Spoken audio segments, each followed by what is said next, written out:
viimasel ajal ei saa enam mitte millegi peale kindel olla, isegi mitte selle peale, et Toyota Yaris on tavaline luukpärast linnaauto, kuid nüüd on temassegi õhk sisse pumbatud ja muudetud ta justkui väikeseks linnamaasturiks ja on suunatud ta avastama siis tõelisi ränku maastikunõlvu.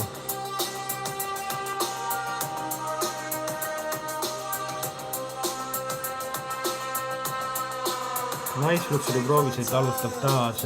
Yaris Cross on siis Urban Cruiser järeltulija ja mõeldud ainult Euroopalesse ja meie vajadusi eeskätt siis silmas pidades ja kõigele sellele tegelikult pidi ta juba jõudma turule juba jaanuaris, kuid segased siis viirusajad on tema tulekut siis kangesti edasi lükanud, kuid tal on olemas 18 tolised valuväljed, jalaviipega avatav tagaluuk ja samuti on tal must katus siis olemas, mille eest tuleb mõistagi juurde maksta, et seda saada. Tema välimus näeb eestotsast natukene välja nagu selline paksuks söönud hiir, vähemalt ta meenutab mulle mingi pärast sellist paksu hiirt, aga tegelikult on tal täis LED esituled ja ka LED suunatuled olemas ja ka tagumised tuleb põhinevad LED tehnoloogial ja näebki ta üsnagi muhe välja.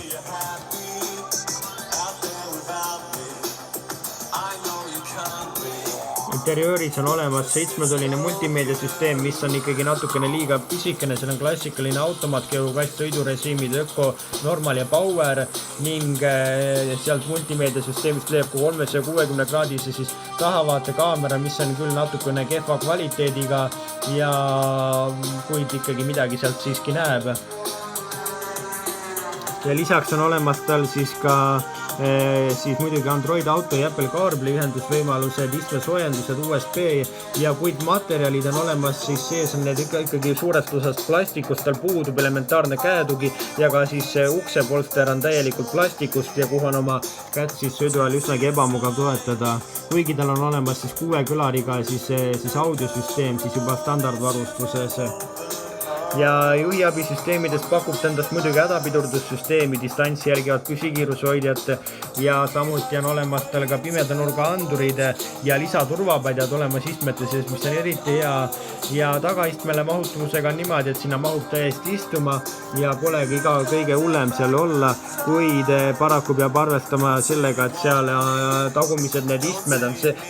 tagumised need uksed on sees siis täisverelisest plastikust tehtud ja nendele on veelgi ebamugavam oma kätt toetada, kuid tema siis need istmed on üsnagi, siis näevad üsnagi kihvtis välja ja pruuni nahaga on neid pakkuda ja pagasruumi mahub tal 390 liitrit ja tal on ka 10-toline siis esiklaasi näidik ja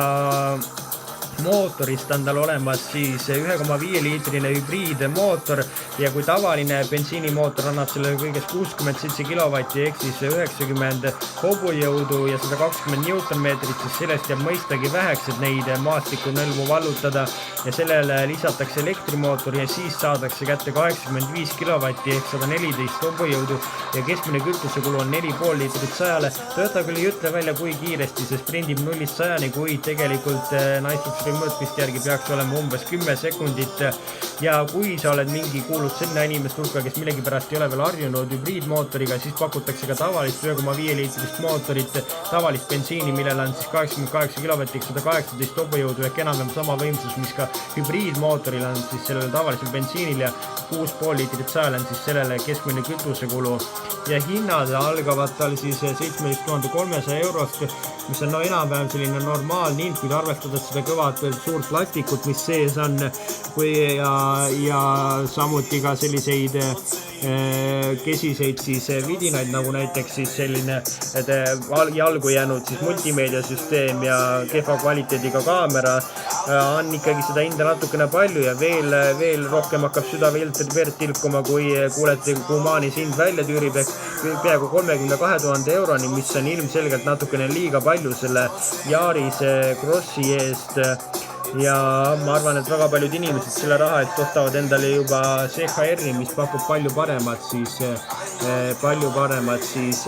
kvaliteeti ja näeb palju kihvtim, autolikum välja. Selline uus Yaris Cross kindlasti leiab palju endale ostjaid, kuid paraku ei ole tegu täiesti siis musterõpilasega. Meie kohtume teiega juba nädala pärast.